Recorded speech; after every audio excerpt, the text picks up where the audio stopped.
Welcome back, ladies and gentlemen. My name is Lakes, and I'm here with Ronald, my boy. We're going to be bringing you our second match of the day. And I am Ronald Main Van, joined with me today by Lakes. Still can't get the name. It's because you didn't pronounce it right. It's like Lakes. Lakes. Does it have to be that exotic? Yes, it does. Our two teams in the second match are Poppy Doesn't Suck and Rock Solid. Poppy Doesn't Suck, Blue Tide, Rock Solid, Red.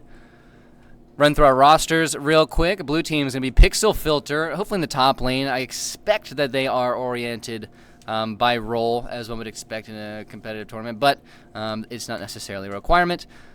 Lonely Heart, hopefully in the jungle. Deviceful, hopefully in mid. Banwas, hopefully at ADC. And Cherry Poppy, hopefully in support. And Red team.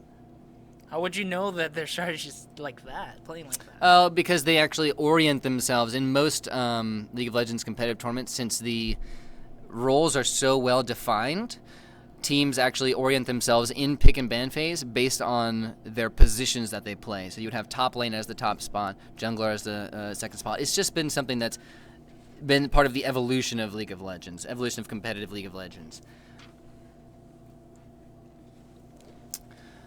Now Ronald's going to run through Red team real quick for you guys.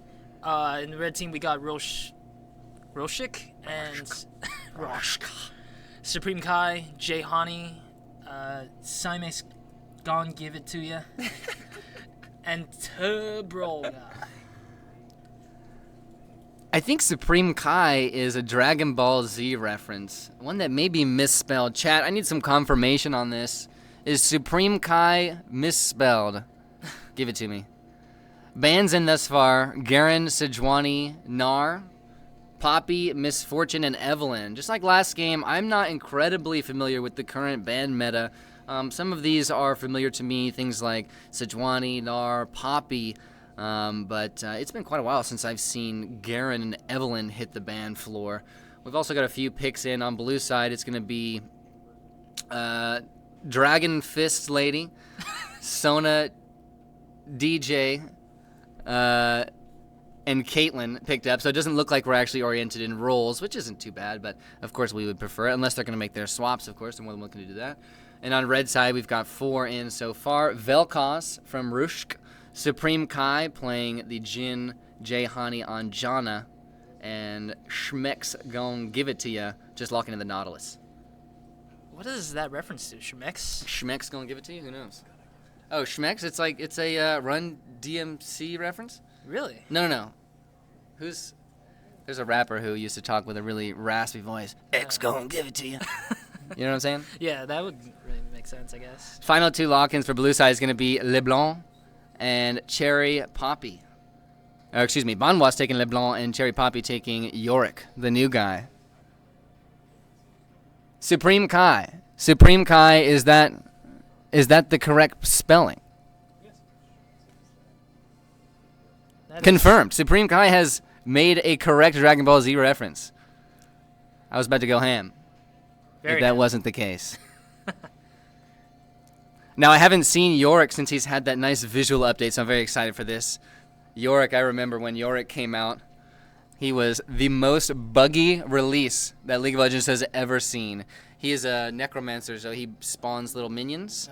And there was these bugs that would happen when Yorick first came out, where the minions' health bars would extend across the entire map. Wow. That is a weird bug. It was bad. And it seems like Rammus is being picked for last again. Yes, Rammus. That character you'll recognize. Are there any others? No other repeats in this match besides Rammus, but that's an important one to keep your eyes on. He's the spinny armadillo. Yes, he is my favorite character. he is. That's why I know his name by heart. Nice. My favorite character is, I have 2 favorite characters. Either Karma, 3. Karma, Braum, and Nami are my 3 favorite characters. Please rank them. You can tell I'm a support. Rank them? Yes. God, that's too difficult. I can't do it. Oh, Too difficult. come on. Let's run through our picks here as we enter our 3-minute phase. Actually, matter of fact, let's just run through the characters. We've seen enough of the picks individually. Yes. Now, we're going to go through blue team. We're going to make this a little bit faster than we did last game with our analysis. Shyvana, Engage. She's got great engage. She's very, I want to say healthy, I want to say beefy character. She handles well in lane, so don't expect that she's going to be in too much trouble in the laning phase as long as she plays safe. She can have a safe laning phase. It really depends on who she's playing up against. In this phase is going to be Nautilus in the top lane, so I don't think he's going to cause her too many issues. He's not much of a bully, just depending on how he builds. Then we have Sona. That's support disengage. So we've got 1 engage, 1 disengage so far for blue side. Caitlyn, poke, and siege. That means that much like the Jinx in the last game, who, when they have the opportunity to attack the turret, it's going to fall, or rather I should say, in contrast to Jinx in the last game, where she takes down turrets very quickly, Caitlyn has the opportunity to hit turrets more often than most other characters because she has very long range, but she's not going to deal quite as much damage. She's not going to get as long of opportunities, or she's not going to get as much damage off in a short amount of time like Jinx will. Then we have LeBlanc. LeBlanc is just straight burst. Straight burst, disengage maybe, but the lack of CC makes me want to peel back from the idea of LeBlanc being any sort of engager or disengager because she can only move herself. She's not moving anybody else. She has lots of mobility and great burst damage. And she recently had a rework as well, if I'm not mistaken, so her kit's going to be something I'm going to have to learn as we go as well, at least what the differences are. I believe a lot of her spells are about the same. And then Cherry Poppy on the Yorick, once again the Necromancer, very excited to see his visual update. I'm not sure if there were actually any kit changes with his visual update as well, another thing we'll have to discover as we move forward. But he is counter engage. What he does is he throws his ult onto an ally. It's a buff where if they die, they end up being resurrected as a zombie for a short amount of time. So basically it's a second life, but it's not, it might not do that anymore. Seems like people are saying something. This just in, it might not do that anymore. We'll have to find out. Yes. This is what it used to do. He would pop an ult and it was basically you can die, but after you die, you're coming back to life again for another couple seconds with a new health bar.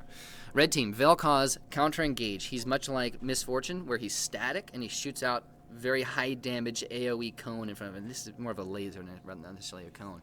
Jhin, heavy poke, some burst damage. He doesn't have much CC except for like a snare that's really long range. He'll assist in picking off enemies. Janna, disengage, huge, massive disengage. You're gonna see her disengage once we get in. Nautilus, a big engager. He has a hook, but instead of hooking people into him, he hooks himself into them. And then Rammus, Rammus, big engage. Yes, we saw everything almost in the last round. Yeah, so. we saw everything that Rammus has to offer, which is very linear in his playstyle, but he's one of the older characters, so we'll let him sit with his diamond feet. One of the oldest characters, I would like to correct that. Yes, one of the oldest characters in the game. We're talking like beta yes. days. There's not very many characters. Very small portion of the characters now that were around in those days. I actually started playing League of Legends just after release, so I did not play in the beta. I do not have the Gothic Annie skin or the King Rammus skin. Those are two of the probably the most rare skins in the game. Both only available to beta players. I didn't play beta, but I pretty much did play it after release as well, like a few months after people started picking it up. Now it's time for the most important aspect of the game. That's who has the best skin. It's not about price here, ladies and gentlemen. It's about style. It's about swagger. Who's got the best skin? Based on the pictures that you see, Ronald, what do you think? I feel like it's got to be Sona because she looks exactly like not exactly, similarly to Hatsune Miku. Ooh, the anime reference. Excellent. Yes. I'd say that gets some value to it. And you know what? That's actually the most expensive skin on the table right now as well. My best skin is actually going to be the Undertaker Yorick. Because that skin, pre-visual update, sucked. And now it looks okay. So I'm going to say, since this is my first time seeing it, that's going to take my skin, my skin of the game. So congratulations to Lonely Heart and Cherry Poppy. You guys get our votes. But that won't take you to the winning circle. No, it's not going to get you anywhere, really. It's more of an emotional victory. Maybe, yeah. I mean, really, you spent more money on this game, you're pretty much guaranteed to win. Right off the bat. In my book, at least. Okay. Seems like it's going to start in 30 seconds. We will be seeing doesn't seem like the other team wants to attack. It just looks like they're just playing around with each other in a way. This is a standard start. This is In terms of positioning, not necessarily. You can see the spread. If you take a look at the mini-map, you'll see that there's 3 on the bottom. If there is going to be an invade by blue side into red team's jungle, it's going to be on the bottom because they're going to want to take that blue. Blue is more valuable. Well, in terms of experience and the jungler's pathing, blue is more valuable in the early game. But red, for its damage and for the gank ability that it provides to the jungler, it's more valuable. So it depends on what side you're looking at. But if there was going to be an invade, it would more than likely be on the bottom side because they have those 2 characters that are already going to be situated in the bottom lane that they can send to that blue buff, help get the extra characters worth of damage, and then send it back into the lane without losing any experience. So that's why I mentioned that the spread from red team and blue team was 3 in the bottom and then 2 situated in middle and top in order to defend from any sort of sneaky ganks that anybody could, or sneaky jungle invades that the enemy team can provide. Now this middle lane is going to be much more eventful than the last. These are 2 characters that can actually kill each other, rather than last game where it was the Soraka mid lane versus Orianna wet noodle fight. What does that little bar under his health symbolize? Like Mana. Mana? Mana. See, here we go. First engage. Banwist gets the jump, gets the ignite. Barrier force out of Rushk. He gets out alive, but he's going to be forced to go back. Ooh.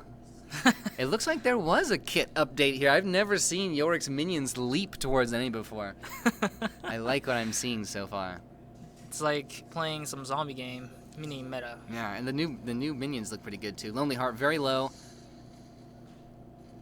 Nothing That tornado that Janna just threw out, that's her disengage. Ah. It builds up in a static position and then it flies out after it charges up after a certain amount of time. And the longer it charges, the farther it goes. And what that allows her to do is set it somewhere, start running away, and then kind of psych the enemy team into running into it and getting knocked up. She is the best disengager in the game. You're going to see it happen. And her ultimate, you're going to be able to recognize it as well. Yes. I don't even need to tell you. It'll be very, very obvious, I bet. Oh, there it goes. Oh, that's cool. The skeletal prison? Looks like a nod to Diablo to me. To Brawl Guy, first gank, he's got red and blue. Going to get the knock up and the taunt. How much sustain does new Yorick have? Gets a flash off. Schmecks, better hit this hook. This is the hook of your life, boy. Nope. Oh, not gonna get boy. Pixel filter coming in. I believe he already used it to chain CC, so Yeah. I shouldn't have assumed it was even available. Alright, well, top is struggling on a stalemate now. Vel'Koz is going to have a very hard time against this highly mobile mid lane matchup. Nothing yet, but things are pretty much in a stalemate, just farming and jungling as usual. Well, you can actually see that there's a 600 gold lead moving in favor of blue side, and that's because of that early gank on Rammus. From Rammus, rather. And the advantage going in the mid lane as well. So Yorick traps himself and Nautilus in. Excellent damage. Looks like he does have some sustain in his new kit. It seems like more of an augmented kit than anything else. If anybody in chat wants to confirm for me exactly what the changes to Yorick were, you don't give me something too elaborate. Give me something I can read while I'm still talking. I can imagine like calculations coming up. Yeah, exactly. It did this much damage and then this and now works this way. Oh. Some sort of like epilogue of Yorick's trials. Give me copy pasta his entire lore segment from League of Legends.com. It would be fun. Do it, chat. Do it. I dare you. No, don't encourage it. It's gonna be sad. Some trades in the bottom lane. So you can see LeBlanc, her ability to kind of jump in and deal damage, but she has to be up close in somebody's face. She's got a very interesting kit. I've always considered it to be a poking kit, but it's not a ranged poking kit. It has great range, but she pokes with her body. So if you have quick enough reaction times, if you have quick CC, like hard targeted CC, then you can deal with her and you can really shut her down. But right now, red team, they don't have that. The only person who really would be able to do that is Rammus, but she's so mobile she can stay away from Rammus as much as she needs to. Rammus's flash is going to be a huge determining factor in their ability to shut down LeBlanc, because he has to flash in and then get the taunt off on him. Oh, looks like Pixel filter low. I'm not sure if Pixel filter is going to survive here. He didn't have the smite. Looks like he did. He got the thing down. I'm not a jungler myself, so those close calls are things that I won't be able to give you exact specs on. Nice damage, great poke. Sona very strong in lane, as is Caitlyn. I expect that blue team are going to have the advantage here. They're pushing up far. Incoming Rammus. No red buff. He is going to get the taunt off on Deviceful. And the exhaust down as well. She's taking extra damage. Janna needs to get some more knock-up. Smite drops. And a great trap sends both Sona and Caitlyn to safety. That's an unfortunate series of events for Red. They had 2 ganks that did not go their way. They didn't have the damage there. And I attribute that to Banwis not being there. They need that burst damage. Here he comes finally for the cleanup. But Red team still have flash available. Janna gets away alive. As does Jin. Nothing. Seems like bot's just struggling, basically. Ooh, just launches his little dead guys on him. So far, Nautilus is kind of struggling a little bit. Just slightly. Yeah, Yorick... I'm not a top laner either, but Yorick is... He's a sustainer. He's a beefy sustainer. He... the kit as I know it was one that allowed him to distract minions and, pull them away from their usual route, their usual safest route, and kind of impede while still sustaining and dealing little bits of damage, little tidbits of damage very frequently. So he's not necessarily a bully in the sense that he's just going to run up in your face. I mean, it seems like he's done that a few times, and his kit changes may have allowed him to do that. But he's more of somebody who's just super, super annoying all the time. I mean, you're always got a zombie in your face. He's always, tagging you for just this little bit of health that he's going to get back. He's got a zombie that follows you around, keeps you from going back. I expect that they kept that essence of Yorick, because he's always, he's kind of like Torbjorn. In the sense that he's just really annoying. Well, I mean, they gotta fit through the theme, so they gotta stick with it at least. Yes. I really like his new model, though. Oh, down to Very bot good again. looking. Red team. Sona by herself. This is a difficult situation for a support to be in. You don't want to take all this damage. That's waste of mana. So, Shyvana was moving down. It looks like blue team may have wanted red to take a dive there, but Caitlyn wasn't going to get there in time. Shyvana's still farming the jungle. Sona, you go back. As a support in that scenario where they're going to push your tower knowing that you can't... Oh, re-engage. Nice damage. Almost taken down for both mid laners. Laners. Sorry, my lips are dry. It's right. We still haven't yet to see First Blood just yet, so it's kind of interesting. No First Blood. Very close calls, though, on both sides. Very even. 11.8. It's about just over a 1K gold differential here in favor of blue. Nothing yet. Still stalemates. Still a lot of them. Still stalemates. Expect that this tension is going to be released in one moment. There's going to be one big engage from somebody, and that's what teams want. When you're in a situation like this where there's been a bunch of really close calls, but you've had the ability to go back and cut your losses, at the very least to get back in with your dignity intact and maybe a small new item. You didn't get that kill that you went over aggressive for. You may have lost your flash, but you were able to go back and get your health. This is a position that teams are in where they do not want to give off individual picks. This is a tension-building situation. Sona right here, these are dangerous moves. Stun incoming, damage taken. Sona, she's going to be able to heal herself up, but that's a lot of mana going to be lost. Nice damage from Deviceful. They might turn this around. Nope. And we got Another close call. Another one of those close calls. So this is a very tense game. Almost 10 minutes in, no first blood. Both teams looking for kills. The difference maker is either going to be one giant team fight where both teams converge and it's super even and super close, or it's going to be one pick for one of the two teams.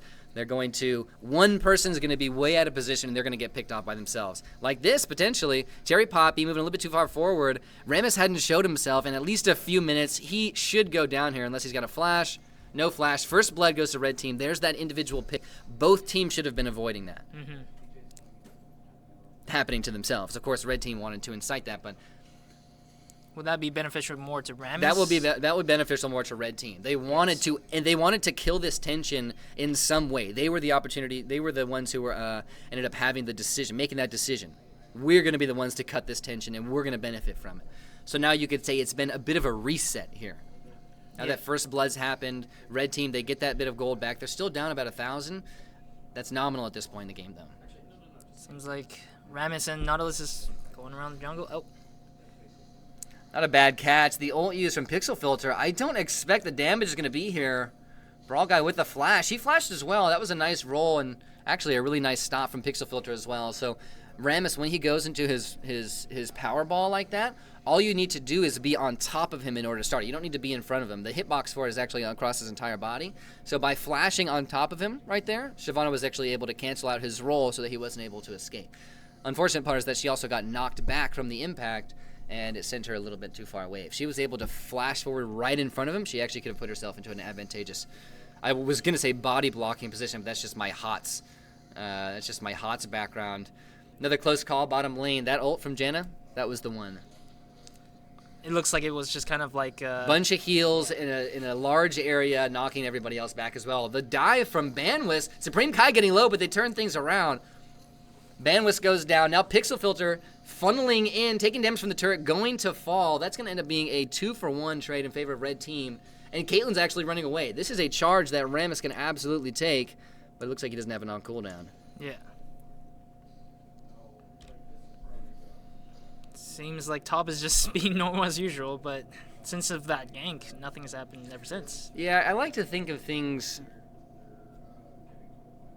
when I think of a series of events as it pertains to a League of Legends game. I like to think of things more of like an emotional level. So when I look at the last few events that happened, beginning with Rammus's gank top lane, first blood going to red side, and then blue team making a very ambitious dive onto the outer turret on red side and bottom lane. I want to say that there was something happening there emotionally. Banwis felt as though he needed to make that dive to bring his team back from 1,000 gold advantage. You know, that was in my opinion a silly dive to go for, even if they had just an even trade. Like I mentioned, both teams want to avoid those situations where they allow the enemy team to give up the tension. Nice play there from Deviceful. Excuse me for not catching that one. Deviceful, a great combo. Caitlyn, she can maneuver herself around just a little bit and she can pick up those nice deep, we call that a DPS kill, where you just keep the enemy within your range for as long as you possibly can and then hopefully get enough auto attacks. You know, no burst damage from Caitlyn. Looks like Rammus is trying to get away from Pixel Filter, but it seems kind of like a dicey fight. Did Pixel Filter steal that buff there? No, he didn't. Yeah. Seems like top tower has been taken down, and I believe mid is also down for blue. But yeah, top tower for red is down. That is a very cool spell. So he puts up a bone wall, similar to blue team got the dragon. Poppy's sending himself back too. That's their second of the game. They have the Rock Drake and the Wind Drake, if I'm not mistaken. Once again, chat, I have another task for you. Chat, calling all chat. Give me the effect, the individual effect for each dragon, each different type of dragon.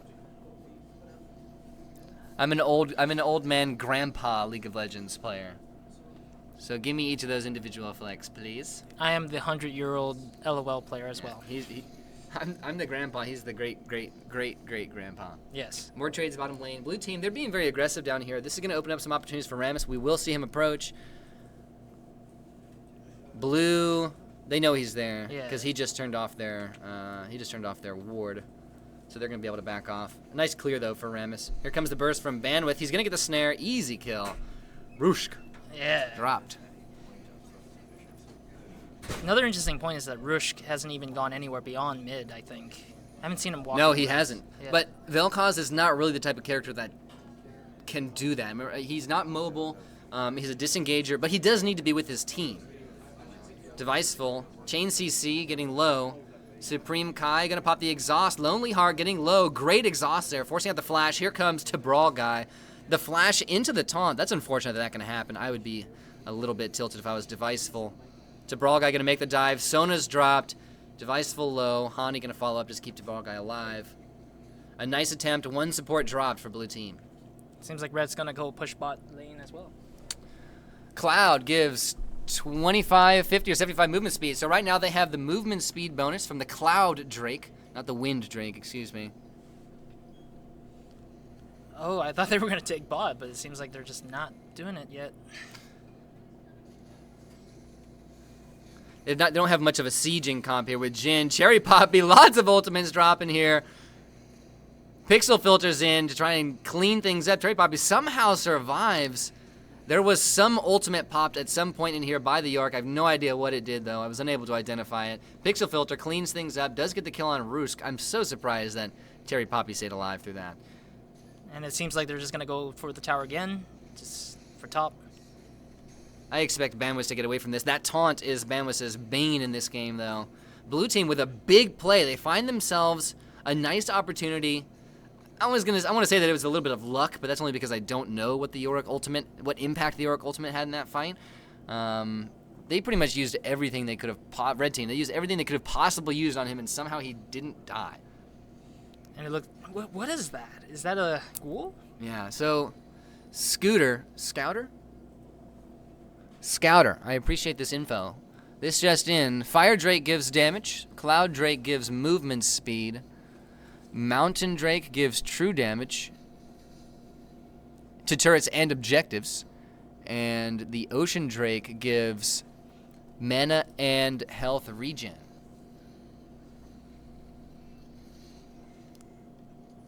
All right. More fights, bottom side. Red team able to find blue as blue stick around just a little bit too long after their big push.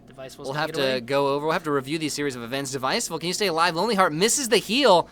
If that heal would have been down, I think Caitlyn would have gotten away. Now Sona might end up having to sacrifice herself as well. We're seeing a skirmish topside. Janny, nice ult just to keep Banwis away. Janny getting low now, though. Lonely Heart, how has he not gone down? Banwis. Follow-up damage, they take down Janna. Lonely Heart stays alive as well. They get Jin, 2 for 2. And now to Brawl Guy and Banwis. I don't expect this is going to end. If Shyvana gets a nice ult off here, they might be able to keep the CC on. But Banwis already used... Yep. Banwis already used the chain, and I don't believe that the Mimic was available either. Well, I guess Ramon's got lucky just getting away with that roll. Yeah, that's something he's very good at. He's a slippery armadillo. But at the same time, that battle was really vicious for both sides. It was. So let's review this series of events. Red team catches Yorick topside by some omniscient something happened. I don't even know how to describe it. I don't know why Yorick didn't die. I want to go back and watch that in slow motion. Yorick survives by the hair on his chinny chin chin. Shyvana comes in, cleans up. They win that team fight. Then they push extremely hard, take down a couple turrets. Another pick, by the way, but Rusk has just been caught out so many times. He's been camping that middle lane, and there really isn't much good to come from that, especially once you've lost your turret. So blue team make a giant push to stick around a little bit too long. Red teams come back, find themselves a few kills, but blue team is now on the aggress once again, and they're the ones pushing very hard. Keep in mind what I mentioned last game about the line of scrimmage. The farthest available turret in each lane for either team, well, in the lane for either team is going to determine their line of scrimmage. So right now the line of scrimmage for blue side, their safe zone is at the outer turrets. Another engage here. I'm not sure who started it. Supreme Kai getting low. Banwis going to try and take him out. Blue team with the flank around to Brawl Guy needs to be on the front of his team. He's running away. Just left his supports to go down. Ruthless, man. Ruthless. I believe they're going to probably take down mid tower for Red's. He may have expected some sort of disengage to come out from Janna and have her save herself, but if you're playing Rammus and you're behind your team, not doing something right. Can't remember it's a tank. Yeah. But perhaps it was for the best. He's able to get back to his lane and back in time. Here comes the ult, I assume, from Cherry Poppy. Look at that sweet new ghoul he's got. The damage is real. Cherry Poppy almost goes down. Nice health. That was a nice try from Rusk, though. They're going to try and clear it out. They do. Uses the ultimate. Oh. Blue's still in a very aggressive position, though. Yes. All right. Like Blue's backing out for bot lane, I believe. Yes. Yes, they are going to posture bot lane. Now, this is, if they're heading in the brushes like this is something you'll be familiar with. This is what do they call it? Brush gank? There's a specific term for a brush gank. I only know like one type of gank. Ignite. Everything popped by Banwis. Ninth ult from Jay Handy. I think that was really just trying to pull that ult Excellent up knock-up, though. That one actually surprised me. So Jay Hani had queued up the tornado, and then Banwest just ran right into it. Seems like Red's chasing down Blue, the 2 Blue members here. Another re-engage from Red side. Blue, it's been a story for the last few minutes, them, and just overextending just a little bit. They're pushing their own line of scrimmage a little bit too hard. At the first, it seemed like they were kind of testing the waters on how deep they can really go, but then they got caught out a couple times. Here's a big team fight. Ultimate's coming in all around. Lonely Heart, the one who's caught out in front, going to go down first. Brawl Guy now on a killing spree. He's got plenty of health to make the dive. Cherry Poppy, I don't think the sustain is real enough to stay alive in this one. It's a 5v2, ladies and gentlemen. Blue team only lost 1, but where are their other members? Shyvana in the jungle. LeBlanc making her way back from spawn. I'm surprised that this did not go any worse for Blue side. They're going to try and make the re-engage. Bonwis at the front. Poppy close behind. Pixel Filter needs the ult. Got to get some damage off. Can they take down the Nautilus? No shield available. Supreme Kai actually kills Deviceful with a long-range snipe. That's 2 for 1 in favor of Red side. Excuse me, 3 for 1, because Red side actually ended up getting 1 before that. The extended team fight.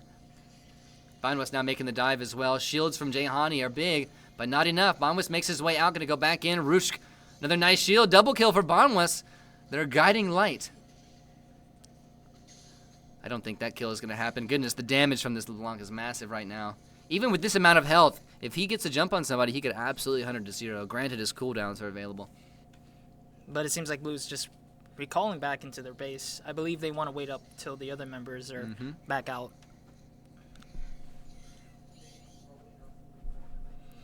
But it seems like they're just going to continually farm for Red side. But Blue, it's going to be a little bit of pushing for now, for the time being.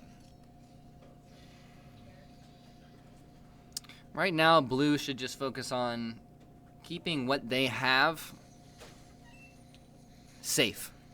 There was a point in the last match when I mentioned that as well, where Blue side, but they were at a disadvantage at that point. Blue side, the best thing they could do was defend what they had. Try to push the game on as long as you can.